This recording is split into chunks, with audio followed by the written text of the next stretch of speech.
जय हिंद दोस्तों। हमने जो है वो मध्य प्रदेश का एक बड़ा पॉलिटी वाला जो पार्ट है वो कवर किया है और इसमें हमारा एक जो पार्ट बचा हुआ है वो स्थानीय स्वशासन को लेकर बचा हुआ है। मध्य प्रदेश में जो स्थानीय स्वशासन की अगर हम चर्चा करें, जैसे कि आज के समय पर हम देखते हैं पंचायती राज या पंचायत या फिर हम जनपद पंचायत, जिला पंचायत, नगर निगम, नगर पालिका, ये जो सारी संस्थाएं हैं इनको जो है वो हम स्थानीय स्वशासन के रूप में देखते हैं। स्थानीय स्वशासन का उद्देश्य अगर हम बात करें तो ये उद्देश्य था, एक तो लोकतांत्रिक विकेंद्रीकरण। लोकतांत्रिक विकेंद्रीकरण से तात्पर्य ये भी है कि हम ये देखते हैं कि जो हमारा संविधान बनाया गया उसका जो उद्देश्य था वो जन कल्याणकारी राज्य की स्थापना करना था। और जन कल्याणकारी राज्य की स्थापना के लिए हम ये देखते हैं कि यहाँ पर सरकार बनाई गई और सरकार जो है वो आज के समय पर क्या करती है, जन विकास का कार्य कर रही है। पर स्थानीय स्तर पर, लोकल लेवल पर या छोटे स्तर पर हम ये देखते हैं कि सभी स्थानों पर जो अलग अलग स्थान है, विभिन्न स्थान है, उनकी मांगे या उनके विकास के अलग अलग यहाँ पर क्या हो सकते हैं, आधार हो सकते हैं। और उन आधारों को जानकर वहां के जो स्थानीय लोग हैं वो यहाँ पर अपने लिए स्वयं या अपना स्वयं का विकास कर सके, इसके लिए हम ये देखते हैं कि लोकतांत्रिक विकेंद्रीकरण के रूप में जो है वो पंचायती राज व्यवस्था या स्थानीय स्वशासन जैसी व्यवस्था शुरू हुई। अगर स्थानीय स्वशासन की अपन चर्चा करें तो ऐसा नहीं है कि ये जो है वो एक ब्रिटिश रूल या संविधान के पश्चात लागू हुई। हम ये देखते हैं कि इतिहास उठाकर देखें तो चाहे वो हड़प्पा सभ्यता, चाहे वो वैदिक काल की बात करें या सभा समिति जैसी हम संस्थाएं देखें, या फिर हम बात करें गुप्त साम्राज्य या मौर्य साम्राज्य या जो जितने भी अलग अलग साम्राज्य हुए या राजपूत काल हुआ, सभी जगहों पर हम ये देखते हैं कि हमें जो है वो ग्रामिक या ग्रामीण या हमें जो ग्राम का मुखिया या पटेल के रूप में अलग अलग शब्द मिलते हैं। चाहे वो आदिवासियों में चले जाएं तो हम ये देखते हैं कि वहां पर एक पटेल शब्द यूज हुआ है। तो ये जो सरपंच के रूप में हम देखते थे, जो गांव का मुखिया होता था, जिसका कार्य जो था वो स्थानीय स्तर पर जो भी हम ये देखते हैं कि जितनी भी हम राज्य के स्तर पर या केंद्र के स्तर पर, चाहे वो विधायिका या फिर कार्यपालिका और तीसरा न्यायपालिका देखते हैं, वैसे ही स्थानीय स्तर पर इस प्रकार की संकल्पना लाना, इसे ही जो है वो हम पंचायती राज व्यवस्था के रूप में देखते हैं। क्योंकि हमें जो है वो बेसिकली वनडे एग्जाम के बेसिस पर बात करनी है तो हम फैक्ट पर ज्यादा डिस्कशन करेंगे। स्थानीय स्वशासन क्या था उसको लेकर हमने बात कर ली। संविधान में हम ये बात करते हैं कि जो गांधीवादी अनुच्छेद है या गांधी जी की एक उद्देश्य था या गांधी जी चाहते थे कि इस देश में जो है वो पंचायत राज का गठन होना चाहिए, उसको लागू करने के लिए जो है वो संविधान में पंचायत राज के गठन के लिए एक अनुच्छेद लाया गया। और वो अनुच्छेद जो इसमें शामिल किया गया वो अनुच्छेद कौन सा था? अनुच्छेद 40।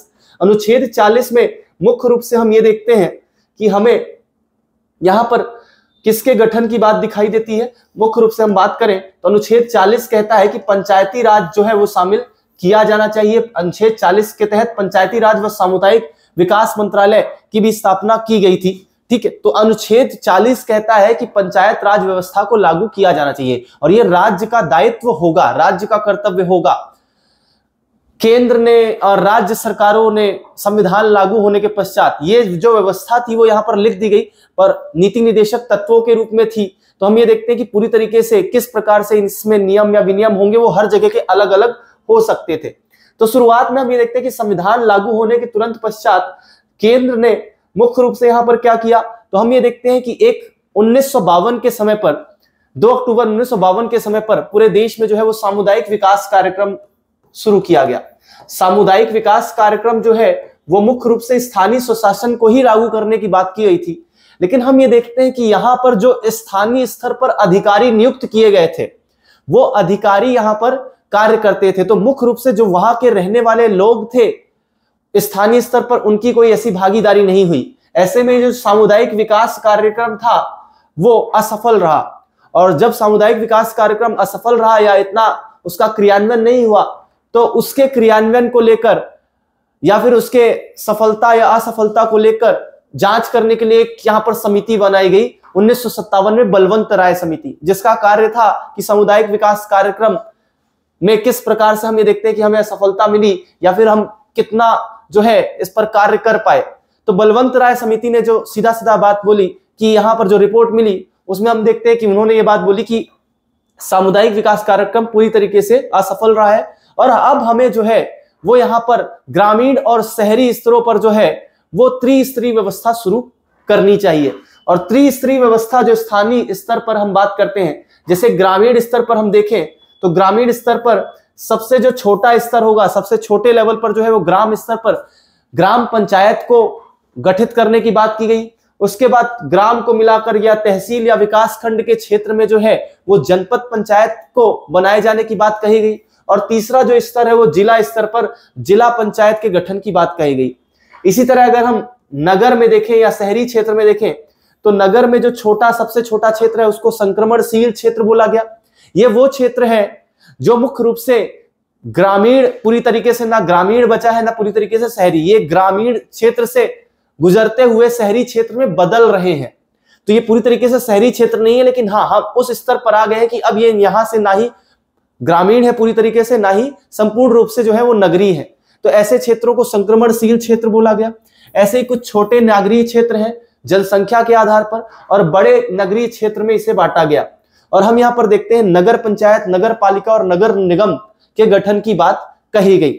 बलवंत राय की समिति की सिफारिश पर हम ये देखते हैं कि 2 अक्टूबर 1959 को 2 सितंबर यहाँ पर 1959 में सबसे पहले क्या किया गया, 1959 2 सितंबर को ये जो है अधिनियम इस पे बनाया गया, पंचायती राज अधिनियम। और 2 अक्टूबर 1959 को हम ये देखते हैं कि बलवंत राय जो समिति थी उसकी जो सिफारिश थी उसी के आधार पर सीधे सीधे त्रिस्तरीय व्यवस्था लागू कर दी गई। 2 अक्टूबर गांधी जी का जन्म दिवस या जयंती के रूप में हम देखते हैं तो राजस्थान के नागौर जिले से जो है वो प्रधानमंत्री द्वारा क्या शुरू किया गया था, उद्घाटन किया गया था पंचायती राज व्यवस्था का। उसके बाद हम ये देखते हैं कि अलग अलग समय पर अलग अलग समिति बनी। इसके पश्चात हम ये देखें तो अशोक मेहता समिति बनी। उन्होंने त्रिस्तरीय की जगह द्विस्तरीय व्यवस्था को लागू करने की बात कही। उनका यह मानना था कि ग्राम पंचायत और जो पंचायत समिति थी जो विकास खंड स्तर पर बन रही थी उनको मिलाकर क्या बना देना चाहिए, मंडल समिति बनाई जानी चाहिए, पंचायत समिति और ग्राम पंचायत को मिलाकर। और दूसरा स्तर था वो जिला स्तर पर जिला पंचायत को लेकर बात कही थी। अलग अलग समितियों ने जो है यहाँ पर अलग अलग सिफारिशों के आधार पर कहा। अशोक मेहता की सिफारिश थी, ठीक है, क्या क्या, ग्राम पंचायत और पंचायत समिति को समाप्त कर देना चाहिए और मंडल पंचायत बनना चाहिए। तो जो 2 स्तर थे वो मंडल पंचायत और जिला परिषद को लेकर बात कही गई थी। जो नीचे वाला स्तर था वो मंडल पंचायत के रूप में और दूसरा जो है वो जिला परिषद के रूप में गठन किया जाना चाहिए।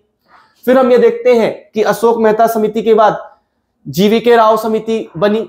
जीवीके राव समिति की सिफारिश को हम ये देखते हैं कि उसके आधार पर आरक्षण की इन्होंने सिफारिश की थी विभिन्न स्तरों पर। इसके पश्चात जो हम बात करते हैं मुख्य रूप से एलएम सिंघवी समिति, इनके बारे में थोड़ी सी चीजें याद रखनी है। वो क्या याद रखनी है कि इन्होंने प्रथम बार जो है वो स्थानीय स्वशासन को जो है वो संवैधानिक रूप प्रदान करने की सिफारिश की थी। संविधान में पंचायती राज का गठन था, लेकिन किस प्रकार से व्यवस्था रहेगी, कितने कितने स्तर पर क्या क्या होगा, इसके बारे में हम ये देखते हैं कि संविधान में उल्लेख नहीं मिलता है। तो हम ये देखते हैं कि एलएम सिंघवी साहब थे और उनकी जो समिति थी, उनकी अध्यक्षता में जो समिति थी, उन्होंने पहली बार ये बात कही थी, सर्वप्रथम जो है वो सिफारिश की थी कि जो है वो संविधान में शामिल करना चाहिए। तो जो एलएम सिंघवी समिति है वो कब बनी, ठीक है, कब गठन हुआ, 1986 में, ये हमें याद रखना है। बलवंत राय समिति 1957 में। ये हम भारतीय दृष्टि से बात कर रहे हैं क्योंकि मध्य प्रदेश के बारे में अगर हमें देखना है कि मध्य प्रदेश में जो पंचायती राज व्यवस्था बनी उसका इतिहास किस प्रकार से हमें दिखाई देता है। तो 1986 में बनी। उसके बाद हम ये देखते हैं कि 73वां संविधान संशोधन हुआ, पीवी नरसिम्हा राव जी द्वारा जो है वो यहाँ पर 1990 में संवैधानिक दर्जा देने के लिए जो है वो 73वां संविधान संशोधन विधेयक लाया गया 1992 में, 1992 में। और हम ये देखते हैं कि ये जो है वो कब लोकसभा में 22 दिसंबर 1992 को और राज्यसभा में 23 दिसंबर 1992 को क्या हो गया, पारित कर दिया गया। और 20 अप्रैल 1993 को राष्ट्रपति ने इस विधेयक पर क्या दे दी, सहमति दी। और हम ये देखते हैं 24 अप्रैल 1993 को जो है ये लागू हो गया। ये संविधान संशोधन था। संविधान में जो है वो पंचायती राज से संबंधित जो भी अनुच्छेद है वो जोड़े गए थे। और हम ये देखते हैं कि ये जो संशोधन हुआ था, ये जब लागू हुआ तो संविधान में क्या परिवर्तन हुए। तो संविधान में हम ये देखते हैं कि एक नया भाग जोड़ा गया, भाग 9। और इस भाग 9 के अंतर्गत अनुच्छेद 243 से लेकर 243 ओ तक अनुच्छेद जोड़े गए हैं।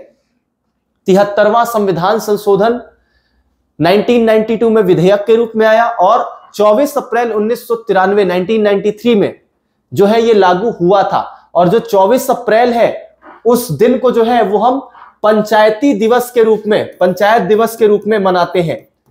क्यों मनाते हैं वो आज हमें पता चल गया, पंचायत दिवस के रूप में 24 अप्रैल, क्योंकि इस दिन जो है वो संविधान में संशोधन जो किया गया उसको लागू कर दिया गया। मतलब पूरी तरीके से अब संविधान में जो है इस बात को ला दिया गया। और उसके बाद हम ये देखते हैं कि जो पंचायती राज व्यवस्था है, जो त्रिस्तरीय पंचायती राज व्यवस्था है, वो इस दिन लागू हुई। और जब ये संविधान संशोधन हुआ उसके पश्चात केंद्र सरकार ने ये बात रखी कि सभी राज्यों को इस संविधान संशोधन के लागू होने के पश्चात 1 वर्ष के अंदर अपने यहां जो है इस संशोधन के तहत जो भी प्रावधान किए गए हैं उनको लागू करना है। और उसके लिए अब यहां पर राज्य जो है वो भी क्या करेंगे, राज्य यहां पर अधिनियम बनाएंगे। तो हम ये देखते हैं कि मध्य प्रदेश में यहां पर जो स्थिति बनी, मध्य प्रदेश में अगर हम स्थिति बनी तो मध्य प्रदेश की हम बात करते हैं तो ये जो संशोधन लागू हुआ था, ठीक है, सबसे पहले यहां पर दिया हुआ 73वां संविधान संशोधन। 73वां संविधान संशोधन का उद्देश्य जो था वो ग्रामीण क्षेत्र में स्थानीय स्वशासन व्यवस्था को लागू करना था। 1992 अधिनियम आया, भाग 9 को स्थापित किया गया, अनुच्छेद लाए गए 243 से 243 ओ तक। इसके साथ ही इसमें कुछ विषय जोड़े गए जिसको 11वीं अनुसूची में डाला गया। ये अनुच्छेद है जिसमें प्रावधान हुए।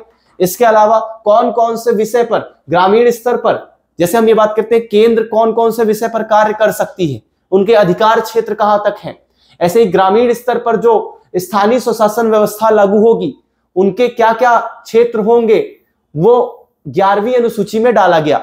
ठीक है, इसको ट्रिक कर याद करने का तरीका यही है कि आप 10th तक बहुत अच्छे से पढ़ाई करते हो और 11वीं में हम क्या करते हैं, 11वीं में अब ठीक है पंचायत शुरू हो जाती है, सिर्फ बातें करते रहते हैं पंचायत। ठीक है, तो हम यहाँ पर इसका याद कर सकते हैं 11वीं अनुसूची में जो है वो पंचायत व्यवस्था को जोड़ा गया है, ग्रामीण स्तर पर जो पंचायती राज सिस्टम है उसको लागू किया गया है। और इस 11वीं अनुसूची में जो है वो कुल 29 विषय का उल्लेख किया गया है जिसके ऊपर पंचायत कानून बनाने की शक्ति रहती है, उसके अधिकार क्षेत्र की, किस अधिकार क्षेत्र तक वो अपने कानून बना सकती है। ठीक है, तो 29 विषय शामिल किए गए। अभी हम 74वें संविधान संशोधन में आएंगे। तो ग्रामीण स्तर पर जो है वो स्थानीय स्वशासन लागू करने के लिए संविधान संशोधन जो है वो 73वां किया गया। और शहरी स्तर पर इसी व्यवस्था को, त्रिस्तरीय व्यवस्था को, जिसके तहत आज के समय पर हम नगर निगम, नगर पालिका और नगर पंचायत देखते हैं, वो शहरी स्थानीय स्वशासन को लागू करने के लिए 74वां संविधान संशोधन किया गया था जो कि जून 1993 में लागू हुआ था। इसके तहत जो है वही भाग 9 के बाद भाग 9 का जोड़ा गया और 243 ओ के पश्चात से 243 पी से लेकर 243 ZG तक जो है वो नए अनुच्छेद जोड़े गए। साथ में पंचायत के बाद पहले गांव गए, फिर गांव के बाद शहर आए, तो 11वीं के बाद 12वीं गए, तो 12वीं में हम सीधे हो गए, मतलब शहर में आ गए और हम जो है वो बिल्कुल वेल सेटल्ड हो गए। इसका मतलब ये भी बिल्कुल नहीं है कि ग्रामीण जो है वो यहाँ पर किसी प्रकार से जो है वो सेटल्ड नहीं है। आज के समय पर हम देखते हैं ग्रामीण जीवन और ज्यादा बेहतर होता जा रहा है, शहरों में पॉल्यूशन वगैरह बहुत ज्यादा बढ़ता जा रहा है, तो हम फिर भी इसे इसी तरीके से देखेंगे कि ये सीरियस हो गए 12वीं में आकर। तो 12वीं अनुसूची में आपको क्या मिलेगा, शहरी स्थानीय स्वशासन को लेकर जो विषय बनाए गए हैं कि जो शहरों में स्थानीय स्वशासन होगा उनको कितने अधिकार होंगे कानून बनाने की, जो शक्ति मिली थी वो 18 विषयों से 18 विषय दिए हुए हैं। और ये विषय कहां पर दिए हुए हैं, 12वीं अनुसूची में, जबकि 11वीं अनुसूची में कितने विषय हैं, 29 विषय हैं। तो ये चीज हमें याद रखनी है। अब मध्य प्रदेश में बात करें तो इस अधिनियम को लागू करने के लिए हम क्या देखते हैं, मध्य प्रदेश में एक विधेयक लाया गया और ये जो विधेयक था, ठीक है, हम वो देखते हैं विधानसभा में कब रखा गया, 29 दिसंबर 1993 को। अब यहां से बनते हैं मध्य प्रदेश के सवाल। अभी तक जो हमने पार्ट देखा है वो पार्ट मेनली जो है वो किससे संबंधित है, केंद्र से। जो हमारी पॉलिटी आती है, ये एमपी पॉलिटी का नहीं था, ये हमें वहां पर भी पढ़ना पड़ता है, पर फिर भी हमें मध्य प्रदेश में आधार बनाना है तो हमें चीजें याद रखनी पड़ेगी। एक तो आप सामुदायिक विकास कार्यक्रम कब लागू हुआ, 1952 में, याद रख लीजिएगा, 2 अक्टूबर 1952। बलवंत राय समिति जो है उसका गठन 1957 में हुआ, इन्होंने अपनी रिपोर्ट दी। और फिर उसके बाद हम ये देखते हैं कि 1959 में, 2 अक्टूबर 1959 को 1959 में जो है वो पंचायती राज व्यवस्था को लागू कर दिया गया। उसके बाद हम ये देखते हैं कि अलग अलग समय पर सुधारों के लिए अलग अलग समिति बनाई गई। और उनमें से एक समिति हमने देखी 1986 की LM सिंघवी समिति, जिन्होंने प्रथम बार बोला कि मुख्य रूप से जो पंचायती राज व्यवस्था का त्रिस्तरीय सिस्टम है, शुरू तो हो चुका था, पर इस त्रिस्तरीय व्यवस्था को, इन प्रावधानों को जो है वो संविधान में शामिल किया जाना चाहिए। तो हम ये देखते हैं कि उसके बाद अलग अलग टाइम पर प्रयास हुए, लेकिन हम ये देखते हैं कि जब 73वां संविधान संशोधन 1992 में लाया गया तो उसके पश्चात हम ये देखते हैं कि 24 अप्रैल 1993 को ये लागू हुआ। 20 अप्रैल 1993 को राष्ट्रपति ने हस्ताक्षर किए थे। मेरा सवाल ये है, आप मुझे कमेंट करके बताइएगा कि उस समय पर राष्ट्रपति कौन थे। मध्य प्रदेश में उनका एक योगदान है, ठीक है, महत्वपूर्ण योगदान के रूप में हम देखते हैं, मतलब मध्य प्रदेश से ही जाने जाते हैं वो। तो आप मुझे ये बताइएगा कि जिस समय पर ये हस्ताक्षर हुए और राष्ट्रपति ने हस्ताक्षर किए, तो ये उस समय पर राष्ट्रपति कौन थे, ठीक है, ये कमेंट करके आप मुझे बताएं। तो हमने ये देखा कि उसके बाद जब 1993 में 73वां और 74वां संविधान संशोधन लागू हो गया, तो मध्य प्रदेश में इसको लागू करने के लिए यहां पर विधेयक को पारित करना था। मतलब अब ये संविधान संशोधन लागू हुआ है, अब यहां पर इसका विधान या कानून बनाना है राज्य के अंतर्गत, तो विधेयक लाया जाएगा। तो विधेयक कब लाया गया? तो विधानसभा में 29 दिसंबर को 1993 को यह प्रस्तुत किया गया। अगले दिन 30 दिसंबर 1993 को ये पास कर दिया गया, पारित कर दिया गया। उसके बाद हम ये देखते हैं कि 30 दिसंबर के बाद जब ये पारित हो गया तो 24 जनवरी 1994 को जो है इस पर राज्यपाल ने हस्ताक्षर किए। राज्य में जो है वो कौन हस्ताक्षर करेगा, कब कानून बनेगा? जब राज्यपाल के हस्ताक्षर हो जाए। तो 24 जनवरी 1994 को जो है वो राज्यपाल के हस्ताक्षर हुए थे और 25 जनवरी 1994 को जो है ये मध्य प्रदेश में लागू हुआ था, ठीक है। ये चारों ही डेट इंपॉर्टेंट है, चारों से ही जो है वो सवाल बनते हैं, चाहे वो MPPSC हो, चाहे वो MPSI हो, ठीक है। और उसके अलावा देखें तो MP कांस्टेबल हो, हम अलग अलग जितने भी व्यापम के या MP में होने वाले एग्जाम है वहां पर सभी जगह पर ये सवाल बनते हैं। 29 को विधानसभा में लाया गया था, प्रस्तुत किया गया था। 30 दिसंबर 1993 को जो है इसको पारित कर दिया गया विधानसभा से। 24 जनवरी 1994 को जो है वो राज्यपाल ने हस्ताक्षर किए थे। तो सवाल आता है कि किस दिन राज्यपाल ने हस्ताक्षर किए थे। और फिर जो है नेक्स्ट आता है पंचायती राज एक्ट, जो है वो 73वें संविधान संशोधन के पश्चात जो पंचायती राज एक्ट लाया गया मध्य प्रदेश में, उसको राज्यपाल ने कब हस्ताक्षर किया था? तो 24 जनवरी को। और लागू कब हुआ? तो लागू 25 जनवरी 1994 से है। तो ये चारों ही डेट इंपॉर्टेंट हैं। अब ये जो पंचायती राज विधेयक लाया गया था, मध्य प्रदेश पंचायती राज विधेयक, आज के समय पर जिसे हम मध्य प्रदेश पंचायती राज एवं ग्राम स्वराज विधेयक विधान या कानून के एक्ट के रूप में देखते हैं, जो 2001 में उसमें ग्राम स्वराज शब्द जुड़ गया। उसमें अगर हम देखें तो इस अधिनियम में 15 अध्याय और 132 धाराएं शामिल हैं। और हम ये देखते हैं कि नई संवैधानिक व्यवस्था के आधार पर त्रिस्तरीय पंचायतों व नगर प्रशासनों के चुनाव को कराने वाला जो पहला राज्य था वो कौन था? मध्य प्रदेश। तो चुनाव सबसे पहले मध्य प्रदेश ने कराया। अधिनियम और भी जगह पर बन गए थे, लेकिन जो चुनाव है वो सबसे पहले मध्य प्रदेश में हुए थे। तो हम देखें तो यहां पर क्या किया गया? तो 73वां संविधान संशोधन देखें, उसको लागू करने के लिए वही त्रिस्तरीय व्यवस्था जो बलवंत राय समिति की सिफारिश पर चल रही थी, उसी को लागू रहने दिया गया, ठीक है। और इस व्यवस्था में हम देखते हैं कि ग्राम स्तर पर ग्राम पंचायतें बनाई गई, विकास खंड स्तर पर जनपद पंचायत बनाई गई। कितनी जनपद पंचायत है मध्य प्रदेश में? तो 313। और जिला स्तर पर जिला पंचायत, पहले 52 जिले थे, 52, यहां पर अभी 3 जो है वो ऐड हो जाएंगे, ठीक है। 3 जो नए जिले बने हैं उसके आधार पर वहां पर जिला पंचायत का गठन कर दिया जाएगा। तो जिला स्तर पर जिला पंचायत, विकास खंड स्तर पर जनपद पंचायत और ग्राम स्तर पर ग्राम पंचायत। दूसरी चीज जो हम देखते हैं कि यही जब नगरीय प्रशासन व्यवस्था को भी लागू करना था, तो 74वां संविधान संशोधन लागू करने के लिए मध्य प्रदेश नगर पालिका अधिनियम 1994 को भी पारित कर दिया गया। जब हमारा पंचायती राज एक्ट पारित हुआ था 1994 में, उसी समय पर नगर पालिका अधिनियम भी पारित किया गया था। तो वो पंचायती राज जो एक्ट है, जो ग्रामीण स्तर पर लागू करने के लिए व्यवस्था लाई गई, उसमें जो डेट्स देखी है वो ही आपको ज्यादा याद रखनी है। यहां पर ये याद रखना है कि कौन सा एक्ट था, तो अधिनियम 1994 था, ठीक है। और नगरीय निकायों में भी व्यवस्था लागू की गई और अधिनियम का पालन करने वाला मध्य प्रदेश देश का प्रथम राज्य था। नगरीय निकाय दिवस के रूप में जो है वो 2 नवंबर को मनाया जाता है मध्य प्रदेश में। संक्रमणशील क्षेत्र में हमने बात की क्या? नगर पंचायत बनाए गए। छोटे नगरीय क्षेत्र में नगर पालिका परिषद बनाई गई, और अगर बड़े नगरीय क्षेत्र देखें जनसंख्या के आधार पर, अभी हम चर्चा करेंगे कितनी जनसंख्या पर ये है। नगर निगम की अगर हम बात करें तो वर्तमान में जो नगर निगम है वो कितने हैं, 17, और 17वां कौन सा है, तो 17वां है भिंड। 17वां जो है वो यहां पर भिंड है। अगर मैं नगर निगमों की बात करूं और मध्य प्रदेश के मैप के हिसाब से बात करूं, हमें याद नहीं रखना है, फिर भी एक बार जो है वो आप एक दृष्टि डाल लें, ठीक, कि क्या चीजें हो सकती हैं। यहां पर अगर अपन ने देखा तो जितने भी मुख्य शहर हैं उनकी आप बात कर लो। हम 4 मुख्य शहर जो है वो मध्य प्रदेश के जानते हैं, और अगर 4 मध्य प्रदेश के मुख्य शहरों की बात करें तो वो कौन कौन से हैं। एक हमने देखा इंदौर, एक हमने देखा भोपाल, एक हम देख रहे हैं ग्वालियर, यहां पर हमने देखा क्या, जबलपुर। ये चारों जो शहर हैं यहां पर क्या हो जाएंगे, नगर निगम है। अब ग्वालियर के अलावा अगर अपन बात करें तो ठीक है, ऊपर से देखते हैं, यहां पर मुरैना जो है, मुरैना में भी नगर निगम है। मुरैना के अलावा भिंड में अभी जो है वो सबसे नया नगर निगम जो है वो भिंड में है, तो मुरैना और भिंड हो गया। इंदौर में मुख्य रूप से 3 नगर निगम बात करते हैं इंदौर संभाग में, तो खंडवा और बुरहानपुर। इसके अलावा बात करें उज्जैन में नगर निगम है, उज्जैन के अलावा देवास में नगर निगम है, देवास के अलावा बात करें तो रतलाम में नगर निगम है।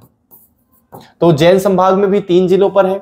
जबलपुर में भी देखें तो जबलपुर, कटनी के अलावा देखें तो छिंदवाड़ा,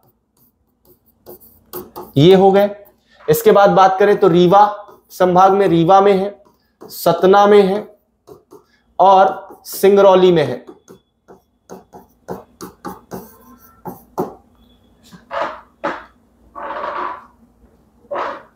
ठीक है, तो हम अगर अलग अलग नगर निगमों की बात करें, ठीक है, तो ये हमारे कितने हो गए, अगर आप इसको अपन देखते हैं तो जबलपुर संभाग में 3 देखें, कटनी, जबलपुर, छिंदवाड़ा। रीवा संभाग में सतना, रीवा, सिंगरौली, 3 3 6। इंदौर संभाग में 3, इंदौर, खंडवा, बुरहानपुर। रतलाम संभाग में 3, रतलाम, उज्जैन, देवास। चंबल संभाग में 2, ग्वालियर का 1 हो गया, भोपाल 1 हो गया। तो 3 3 6, 3 3 9, 12, 13 14 और 15 16। एक जो बचा वो कौन सा बचा, वो बचा सागर। तो ये जो है वो 17 जिले हैं या 17 जो क्षेत्र है जहां पर नगर निगम आपको दिखाई देते। तो 17 नगर निगम है, जिसमें से सबसे जो नया नगर निगम है वो 17वां कौन सा है, भिंड है। तो इसमें ज्यादातर चीजें याद नहीं रखनी है, ठीक है, ये बिल्कुल याद रखने की ज्यादा जरूरत नहीं है आपको, ठीक है। इस प्रकार से क्वेश्चन सवाल नहीं पूछे जाएंगे, ठीक। आपको बस ये याद रखना है कि जो 17वां नगर निगम है वो कौन सा बना है, वो भिंड बना है, ठीक है।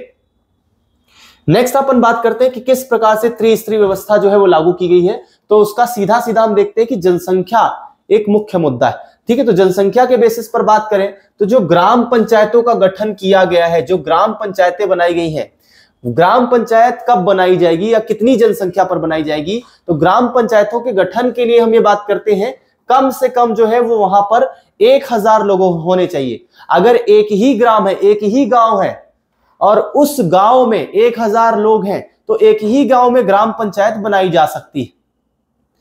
अगर 4 गांव हैं और उन 4 गांव के मिलाकर क्या बनती है, यहां पर जो जनसंख्या होती है वो 1000 हो जाए तो 4 गांव को मिलाकर एक ग्राम पंचायत बन जाएगी। तो आई होप आपको समझ में आ गया होगा कि ग्राम पंचायतों का जो गठन है वो किस आधार पर है, वहां पर पाई जाने वाली जनसंख्या के आधार पर वहां पर ग्राम पंचायत बनाई जाएगी। अब 1000 है अगर वहां की जनसंख्या, तो उनको जो है वो यहां पर एटलीस्ट 10 वार्ड में बांटा जा सकता है। तो जो वार्ड संख्या है, जो सदस्य संख्या है, पंचों की संख्या है, वो यहां पर वार्डों की संख्या मिनिमम कितनी होगी 10 और मैक्सिमम कितनी हो सकती है 20। अगर 1000 से ज्यादा जनसंख्या है, 1000, 1100, 1200, 1300, तो जनसंख्या के बेसिस पर जनसंख्या को बराबर रखने के लिए एक्स्ट्रा वार्ड जो है वो जोड़े जा सकते हैं, ठीक है। तो जो मैक्सिमम वार्ड होंगे वो यहां पर 20 होंगे और मिनिमम कितने होंगे 10। अब ग्राम पंचायत का जो मुखिया होगा, प्रमुख होगा, उसके लिए क्या बोला जाएगा, उसको जो है वो सरपंच के नाम से जाना जाएगा, सरपंच कहा जाएगा। दूसरी जो हम बात देखते हैं वो ये देखते हैं क्या, यहां पर ग्राम पंचायत है, सरपंच मुखिया होगा। अब जो सरपंच का चुनाव है वो किसका होगा? प्रत्यक्ष रूप से होगा। ठीक है, मुख्य रूप से हम देखते हैं कि जो ग्राम पंचायत है उस ग्राम पंचायत के जो सरपंच होते हैं और जो पंच होते हैं, पंचों और सरपंच का चुनाव जो है वो प्रत्यक्ष रूप से होता है। मतलब डायरेक्ट वहां पर रहने वाले जो लोग हैं, जो वहां की एड्रेस की क्या रखते हैं, वोटर आईडी रखते हैं, वो वोट दे सकते हैं। और वो पंचों को, जो भी वार्डों से पंच खड़े होंगे, उन सभी वार्डों के पंचों का और साथ में सरपंच का जो चुनाव है वो प्रत्यक्ष का मतलब डायरेक्ट लोगों द्वारा चुना गया व्यक्ति। ठीक है, उसके अलावा अप्रत्यक्ष रूप से किसका चुनाव होगा? तो अप्रत्यक्ष रूप से हम ये देखते हैं किसका चुनाव होगा यहाँ पर? उप सरपंच का। तो उप सरपंच का जो चुनाव है वो यहाँ पर कहां से होगा? मुख्य रूप से अप्रत्यक्ष रूप से। अप्रत्यक्ष मतलब जो पंच प्रत्यक्ष रूप से चुने गए हैं वो पंच जो है वो किसी एक व्यक्ति को उप सरपंच बना सकते हैं, चाहे वो यहाँ पर चुनाव में खड़ा हुआ है या नहीं हुआ है। ठीक है, किसी भी व्यक्ति को जो है वो उप सरपंच यहाँ पर बनाया जा सकता है, क्योंकि उसी ग्रामों जो ही जो चुनाव क्षेत्र है, ग्राम पंचायत वाला क्षेत्र है, उसी का व्यक्ति होगा। तो सरपंच और पंचों का चुनाव प्रत्यक्ष रूप से होता है, जबकि उप सरपंच का चुनाव यहाँ पर अप्रत्यक्ष रूप से होता है। कार्यकाल 5 वर्ष, और मुख्य रूप से अगर पंच या सरपंच बनना है तो इसके लिए न्यूनतम आयु जो है वो 21 वर्ष होनी चाहिए। दूसरा जो स्तर था वो हमने विकास खंड स्तर पर देखा था, जहां पर जो जनसंख्या है वो 5000 तक के करीब होनी चाहिए। 5000 से अधिक भी हो सकती है, लेकिन 5000 के आसपास तक जो है यहाँ पर जनसंख्या, 5000 तक की जनसंख्या होनी चाहिए। इस 5000 की जनसंख्या को जो है अगर 5000 तक है तो उसे 10 वार्डों में मिनिमम बांटा जाएगा, और जनसंख्या ज्यादा होने पर ये जो वार्ड हैं वो 25 तक मैक्सिमम बढ़ाए जा सकते हैं। ठीक है, यहां पर जो अध्यक्ष प्रमुख होगा वो जनपद अध्यक्ष कहलाएगा, और उसको अप्रत्यक्ष रूप से जो है वो यहाँ पर चुनाव होता है। मतलब हम इन वार्डों से जिन लोगों को चुनेंगे, जनपद जो हमारे सदस्य होंगे वो जनपद सदस्य जो वार्डों से खड़े होंगे, ये जो सदस्य चुने जाएंगे जनपद सदस्य, वही क्या करेंगे? अपने में से अध्यक्ष का चुनाव कर सकते हैं। ठीक है, तो अप्रत्यक्ष रूप से जनपद अध्यक्ष का चुनाव होता है। 5 वर्ष कार्यकाल होता है, 21 वर्ष मिनिमम आयु है अगर आपको चुनाव में खड़े होना है। जिला पंचायत की बात करें तो जिला पंचायत जो है वो 50,000 तक की जनसंख्या पर बनाया जा सकता है।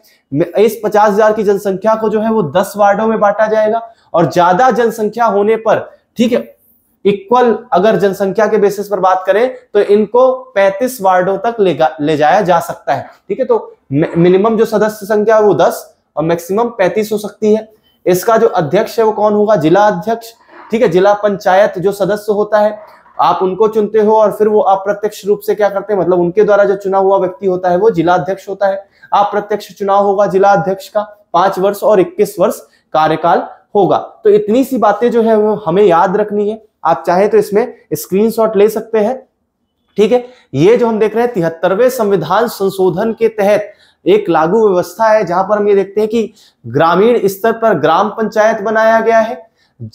दूसरा हम देखते हैं विकास खंड स्तर पर जनपद पंचायत बनाया गया है, और जिला स्तर पर जिला पंचायत है। ये ग्रामीण क्षेत्र है, वो क्षेत्र जिनको हम ग्रामीण क्षेत्र के रूप में देखते हैं। किसी जिले में जो है हम ये देखते हैं कि दो भागों में बटा हुआ है। एक वो भाग जो शहरी क्षेत्र है, और जहां पर गांव शुरू हो रहे हैं या जिनको ग्रामीण क्षेत्र के रूप में डिक्लेयर किया गया है, वो जिले के वो भाग जो है वो जिला पंचायत के अंतर्गत आ जाएंगे। ठीक है, तो हम ये देखते हैं ग्राम पंचायत में, ये इंपॉर्टेंट है, यहां पर इस बात को जरूर याद रखिएगा, ग्राम पंचायतों का जो गठन है वो मिनिमम जो जनसंख्या होगी वो कितनी होनी चाहिए? 1000 होनी चाहिए, तभी वहां पर ग्राम पंचायतों का गठन किया जा सकेगा। ठीक है, वार्ड संख्या ग्राम पंचायतों में 10 से 20, फिर जनपद पंचायत में 10 से 25 और जिला पंचायत में 10 से 35 की बात करते हैं।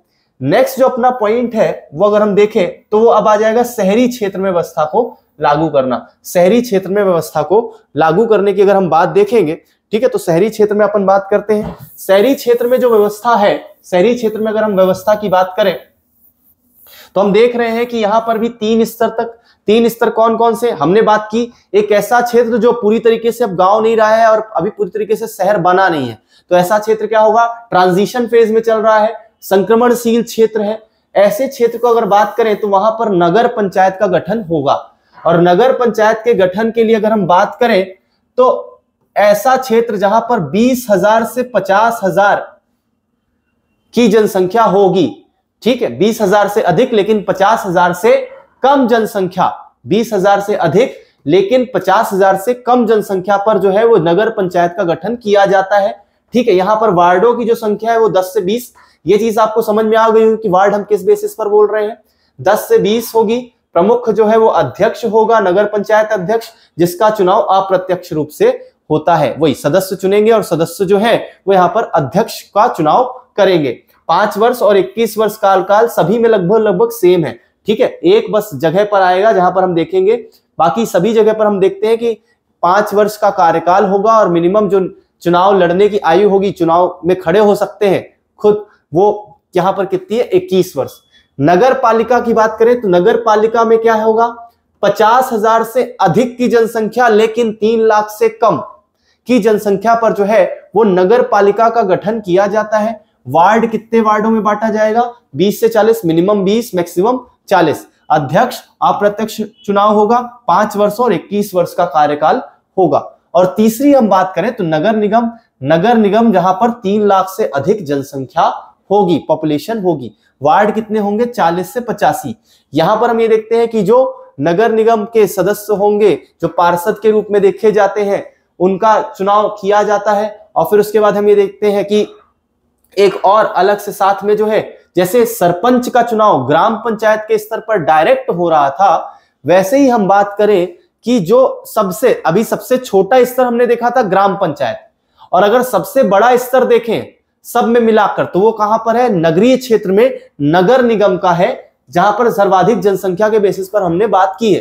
तो नगर निगम का जो मुख्य रूप से अध्यक्ष होता है वो मेयर या महापौर कहलाता है, और इसका जो चुनाव है वो प्रत्यक्ष रूप से होता है, मतलब जनता द्वारा चुना जाता है।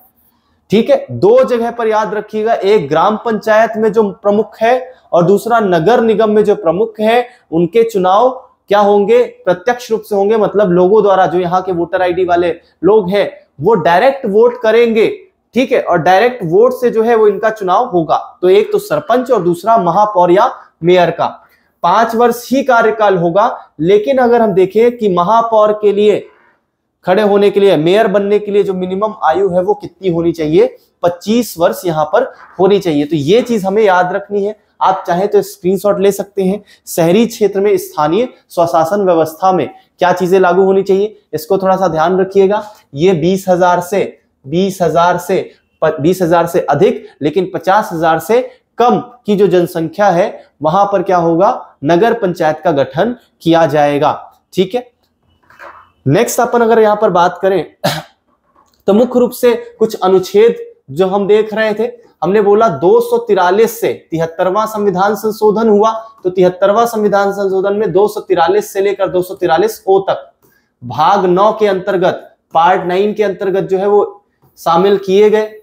इसमें अगर हम बात करें तो 243 मतलब हमें वो सारे प्रावधान ग्रामीण स्तर पर ग्राम पंचायत व्यवस्था या जनपद पंचायत व्यवस्था या जिला पंचायत व्यवस्था किस प्रकार से लागू होगी, कितना आरक्षण होगा, कितना कार्यकाल होगा, कौन शक्तियां तय करेगा, कौन वित्त प्रोवाइड करेगा। ठीक है, अगर हम इसकी बात करें तो ये सारी बातें जो है वो अनुच्छेदों के रूप में संविधान में मिलती है। तो सबसे पहला जो अनुच्छेद है वो 243 में परिभाषाएं दी हुई है। जो जो अलग अलग शब्द यूज किए जाएंगे उनको हम किस रूप में डिफाइन करेंगे वो दिया हुआ है। 243A में ग्राम सभा का वर्णन मिलता है कि ग्राम सभा क्या होगी। अभी हम आगे चलकर देखेंगे ग्राम सभा को लेकर हम बात करेंगे। हमें जो सबसे इंपॉर्टेंट अनुच्छेद याद रखने वो याद रखने 243D। 243D में वर्णन मिलता है स्थानों के आरक्षण का। मतलब हम ये देखते हैं कि जो मुख्य रूप से ग्राम पंचायत बनाई जाएगी उसमें जो पंच या सरपंच होंगे वो किस कैटेगरी से होंगे, जिस स्थान पर वो बन रही है वहां की कैसी जनसंख्या है। ठीक है, वहां पर रहने वाले लोग जो किस पर्टिकुलर कैटेगरी से बिलोंग करते हैं या कास्ट से बिलोंग करते हैं, उसके बेसिस पर आरक्षण भी दिया गया है। तो ये जो आरक्षण की व्यवस्था है, स्थानों के आरक्षण की व्यवस्था है, कितने प्रतिशत होगी, ये सारी जो व्यवस्था है उसका वर्णन कहां पर मिलता है, संविधान में 243D में। तो ये जो 243D है वो थोड़ा सा इंपॉर्टेंट है। उसके बाद जो हम 5 वर्ष की अवधि की बात कर रहे हैं वो ई में दिया हुआ है। अगर यहां पर बात करें तो पंचायतों को जो शक्तियां और प्राधिकार और उत्तरदायित्व मिल रहा है वो किससे प्राप्त हो रहा है, राज्य सरकार से प्राप्त हो रहा है। राज्य सरकार के अंतर्गत हम इसे देखते हैं। अब जो कर शक्तियां वगैरह है वो भी कौन देगा, राज्य सरकार। एक अनुच्छेद है यहाँ पर आई 243 आई, जहां पर राज्य वित्त आयोग का गठन करने की बात कही गई है। मुख्य रूप से हम ये देखते हैं कि वित्त आयोग का जो गठन है वो संविधान में मिलता है, लेकिन वो केंद्र स्तर पर जो वित्त आयोग की यहाँ पर जो केंद्र के पास पैसा आएगा वो अब राज्यों को बांटेगा, तो उसके लिए वित्त आयोग का गठन किया गया। ऐसे ही राज्य सरकार जो है पंचायतों को यहाँ पर कितना पैसा देगी या कितना जो वित्त है वो प्रोवाइड किया जाएगा, उसके लिए हम ये देखते हैं कि यहाँ पर राज्य वित्त आयोग का गठन किया गया है। तो राज्य वित्त आयोग का जो गठन है उसका वर्णन जो है वो कहां पर मिलता है, डिस्क्रिप्शन कहां पर मिलता है, 243 आई, आर्टिकल 243 आई में हमें इसका उल्लेख मिलता है। अब जो तीसरा अनुच्छेद बहुत बहुत बहुत ज्यादा इंपॉर्टेंट है, जैसे वित्त आयोग का गठन है वैसे ही पंचायतों के निर्वाचन के लिए निर्वाचन आयोग का गठन किया गया है। इलेक्शन कमीशन जो स्टेट इलेक्शन कमीशन है, जैसे हम इलेक्शन कमीशन जो सेंट्रल इलेक्शन कमीशन देख रहे हैं वो किसका किसका चुनाव कराता है, राष्ट्रपति का, उपराष्ट्रपति का, जो लोकसभा के चुनाव होते हैं। उसके अलावा हम देखें तो जो विधानसभा, राज्य की विधानसभा के चुनाव है वो भी कौन कराता है, यहाँ पर केंद्र में जो इलेक्शन कमीशन निर्वाचन आयोग बनाया गया है उसका उल्लेख हमें कहां पर मिलता है, उसका उल्लेख हमें अनुच्छेद 324 में मिलता है। पर राज्य में जो पंचायत राज व्यवस्था लागू की जाएगी, उस पंचायत राज व्यवस्था को लागू करने के लिए जो पंचायतों के चुनाव है वो कौन कराएगा, तो उसके लिए राज्य निर्वाचन आयोग बनाया गया है। और राज्य निर्वाचन आयोग का जो उल्लेख मिलता है वो किसमें मिलता है, 243 के 243 के में। तो राज्य निर्वाचन आयोग और उसके अलावा जो हम ग्रामीण स्तर पर पंचायती राज व्यवस्था देख रहे हैं उसका निर्वाचन कैसा होगा, प्रावधान कैसे होंगे, दोनों का ही उल्लेख जो है वो कहां पर मिलता है, पंचायतों के लिए निर्वाचन मतलब 243 के में। क्या हमने बोला, राज्य निर्वाचन आयोग, राज्य निर्वाचन आयोग का गठन, जो राज्य निर्वाचन आयोग का गठन क्यों किया जा रहा है, तो राज्य निर्वाचन आयोग का जो गठन है वो मुख्य रूप से मध्य प्रदेश में ग्रामीण स्तर पर और शहरी स्तर पर जो स्थानीय स्वशासन व्यवस्था लागू की जानी है, जो पंच, सरपंच, अध्यक्ष, ठीक है, और ये जो पार्षद, इन सबके जो चुनाव हैं वो कौन करवाएगा, तो उसके लिए जो आयोग है वो है राज्य निर्वाचन आयोग, और उसके गठन का प्रावधान 243 के में मिलता है। ठीक है, तो ये जो कुछ प्रावधान है वो हमें याद रखने हैं। इसके अलावा LMNO दिया हुआ है। ठीक है, नेक्स्ट अपन यहीं पर बात करते हैं। ऐसे ही प्रावधान जो है वो यहाँ पर किसमें दिए हुए, 74वां संविधान संशोधन को लागू करने के दिए गए हैं। हमने देखा था P से लेकर ZG तक। अब जैसे 243G में हमने देखा था ग्रामीण स्तर पर जो व्यवस्था थी, ग्राम पंचायत, जनपद पंचायत और जिला पंचायत, उसमें जो आरक्षण दिया जाएगा, ऐसे ही नगरीय स्तर पर जो नगर निगम, नगर पालिका और नगर पंचायत है उसमें जो आरक्षण होगा उसका वर्णन मिलता है 243T में। ठीक है, तो 243D और 243T, इन दोनों को जो है वो आपको याद रखना है।